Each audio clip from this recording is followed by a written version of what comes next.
Before they knew her heart, before they knew her character, before they knew how many nights she cried to Allah, they only saw the mark on her cheek, and they said the words that would follow her for years. Who will marry her? But what they did not know was this. Sometimes the people the world pities are the very people Allah is preparing to honor. So if you have ever been mocked for something you did not choose, stay till the end, because this story is not just painful, it is personal. And if you believe Allah never abandons the brokenhearted, subscribe now to Sabr and Secrets TV for more emotional Islamic stories that heal the soul. Her name was Sumayyah. She was born with a dark birthmark on one side of her face. It stretched gently from her cheek upward, visible enough that people noticed it immediately.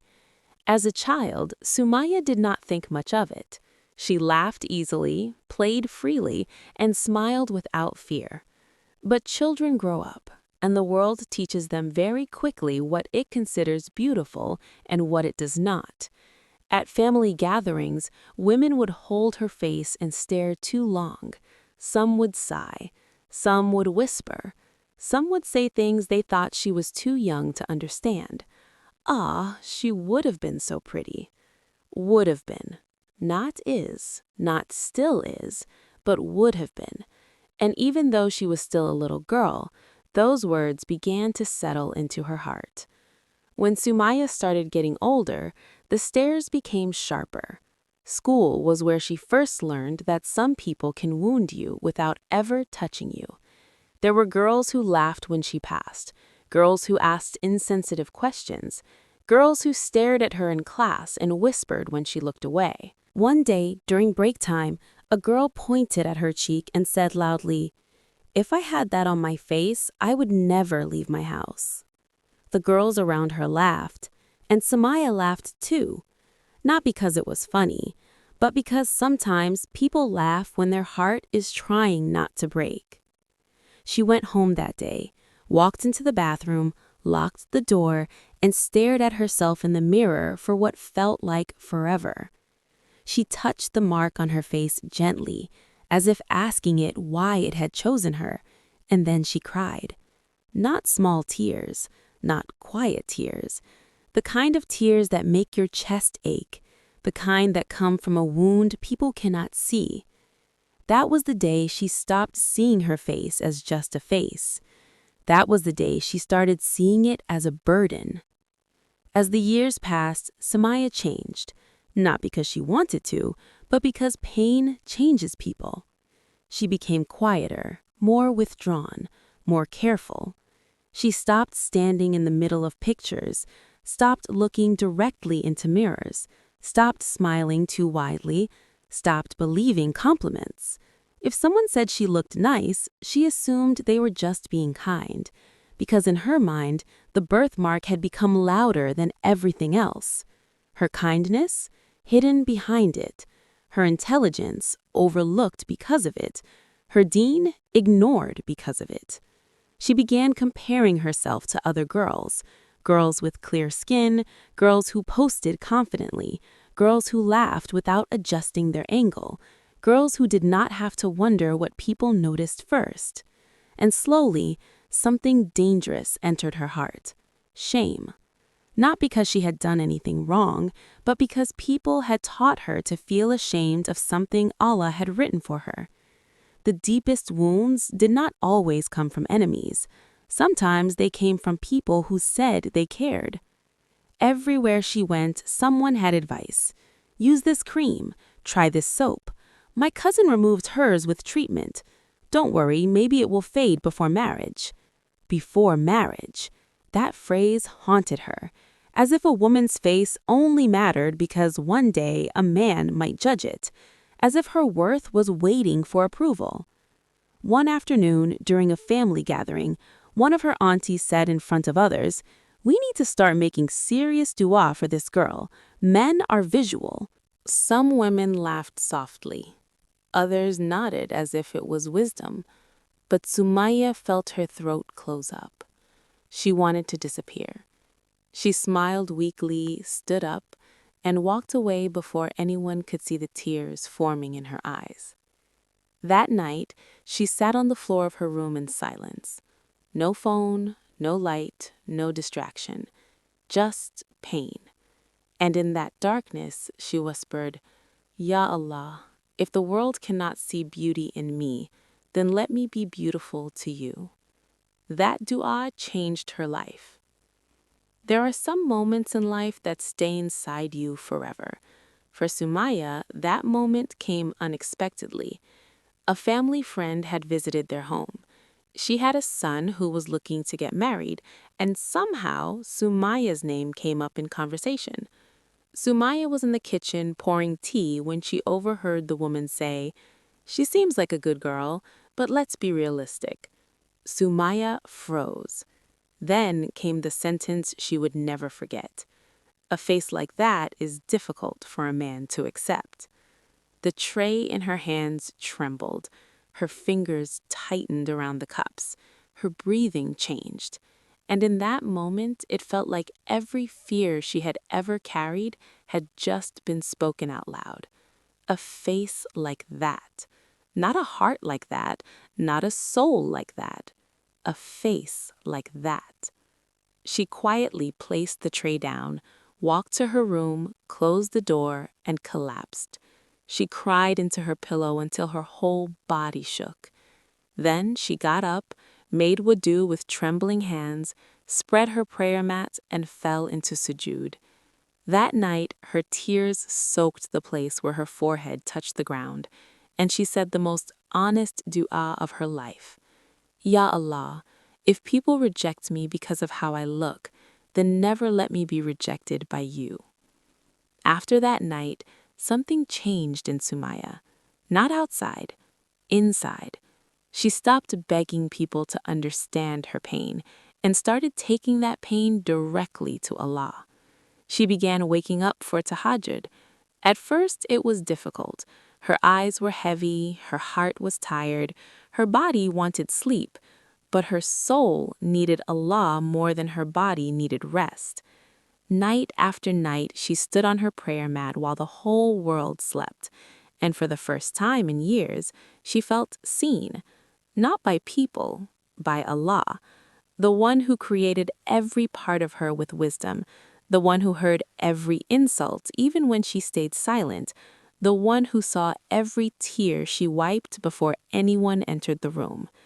She began reading Quran with more depth, listening to reminders with more attention, making dua with more sincerity. And slowly, Allah began healing places in her heart that no compliment ever could. Healing did not happen overnight. There were still hard days, days she avoided mirrors, days she compared herself, days old words returned to her mind like poison. But she was no longer drowning the same way. One morning, while getting ready, Sumayyah looked into the mirror and did something she had not done in years. She looked at herself fully. Not quickly, not critically, fully. She stared at the birthmark on her cheek, and instead of flinching, she whispered, Allah chose this face for me. Then tears filled her eyes. Because for years, she had treated herself like something defective, and now, for the first time, she was learning to see herself with mercy. That day, she did not hide behind awkward angles, she did not lower her face in shame, she did not apologize for existing. She walked outside with quiet dignity, and though nobody else noticed the moment, Allah did. One afternoon at a women's gathering, someone made another careless comment. A young woman looked at Sumayyah and said, "Honestly, I don't know how you go out confidently. If I had your face, I would cover it all the time." The room went still. Everyone waited for Sumayyah to shrink, to laugh nervously, to pretend it didn't hurt, to swallow the humiliation like before. But this time, Sumayyah simply smiled and said, "Alhamdulillah, Allah gave me this face and I refuse to be ashamed of what He chose for me." Silence. Deep silence. Because when a person has finally started healing, they're calm louder than people's cruelty. That night, Sumayyah did cry, but not because the comment destroyed her. She cried because she realized the words that once shattered her no longer had the same power. And that is what healing looks like. Not the absence of pain, but the loss of its control. Months passed. Then one day a proposal came. His name was Aman. He was known as a practicing man, quiet, respectful, serious about deen.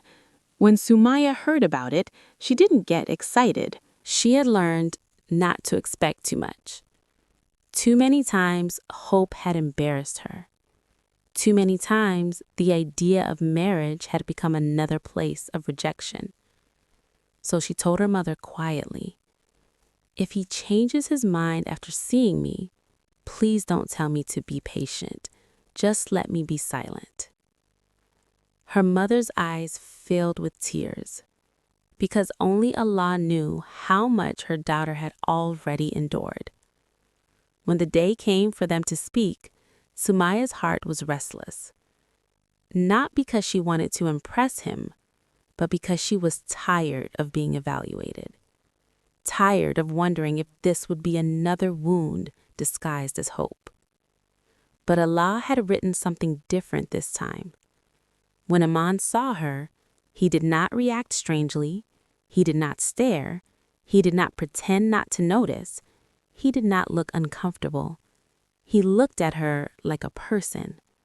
And for Sumayyah, that alone felt healing. Their conversation was simple, respectful, and calm.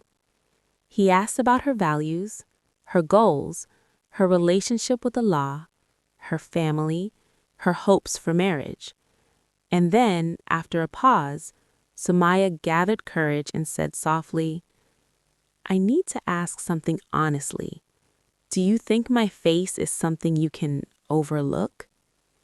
She hated how vulnerable the question sounded, but she needed the truth. Aman looked at her gently and replied, "I'm not looking for a face to worship. I'm looking for a woman with sincerity, deen, modesty, and a heart that wants Jannah. What Allah placed on your face does not reduce your worth." Sumayyah felt her throat tighten.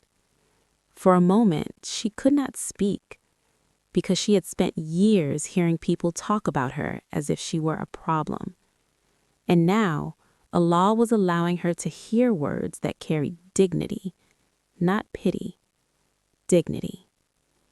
That night, after everyone slept, she stood in prayer again. And this time, her tears were different. Not broken tears, grateful tears. Their marriage was simple, beautiful, full of barakah. But the greatest gift Allah gave Sumayyah was not just a good husband, it was healing. Because before Aman entered her life, Allah had already begun rebuilding her heart. So when marriage came, it did not become her source of worth. It became a gift on top of worth she had already begun finding in Allah. That is important, because too many people think the happy ending is being chosen by someone. But the real honor is when Allah teaches you that you were worthy before anyone ever noticed. After marriage, people spoke differently. The same mouths that once whispered, "Who will marry her?" were now saying, "Subhanallah, Allah gave her a very good husband." But Sumayyah no longer lived for people's opinions, because by then, she had learned something far deeper. If Allah honors you, people's late approval means nothing. Years later, Sumayyah would still remember the pain, the comments, the stares, the tears, the loneliness. But she no longer remembered them with the same weakness. She remembered them as proof that Allah can take the very thing people used to humiliate you and turn it into the reason you return to Him. If she had never been mocked, maybe she would never have learned tahajjud like that. If she had never been wounded, maybe she would never have spoken to Allah with that depth. If people had always praised her face, maybe she would never have discovered that the most beautiful thing about a believer is not what people see first. It is what Allah sees always. And that is the lesson. People may look at your appearance and think they know your value, but only Allah knows the honor He has written for you. So if you are carrying an insecurity, a scar, a skin condition, a birthmark, something people mock and reduce you for, please hear this carefully. Allah did not make a mistake when He created you. And the thing people use to shame you may be the very thing that teaches you how to stand closest to Him. Some of you listening to this story have cried over your face in private. Some of you have avoided mirrors, avoided pictures, avoided gatherings, avoided hope. Some of you have smiled outside while feeling completely broken inside. And if that is you, may Allah heal the place in your heart that people's words damaged. May Allah replace every insult with honor. May Allah make you see yourself through the mercy of the one who created you. And may He never let the cruelty of people make you forget your value in His sight. Ameen. If this story touched your heart, don't leave without doing one thing. Comment, Allah sees me, because someone out there needs this reminder tonight. And if you want more emotional Islamic stories that heal the heart, like, share, and subscribe to Sabr and Secrets TV. Because sometimes the stories that make us cry are the same stories Allah uses to heal us.